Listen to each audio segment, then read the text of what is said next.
Поредната жертва на пътя днес беше взета на първия мост на прохода Витиня. Нетипичната катастрофа става с луксозен мерцедес, който се движи в посока Варна. Зад волана е млад мъж. Минути преди 11 часа, по неясни все още причини, се случва най-лошото. Шофьорът губи управление над колата. Удря се в мантинелата. Желязото влиза през предната част на колата. Цели 15 метра от мантинелата минават през тялото на шофьора и през мерцедеса и излизат от задната част на автомобила. Загиналият мъж е от Севлиево. Колата е със софийска регистрация и е на изплащане.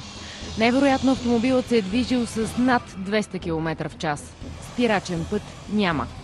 Отчупена е 50 метра мантинела, здраво споена с болтове. Ако преградата е липсвала, колата може би е щяла да полети в пропаста, чупейки високата преграда на моста, коментират пътни полицаи. Свидетели на инцидента няма. Няколко часа движението в района беше затруднено. Пожарникари и пътни полицаи обезопасяваха участъка.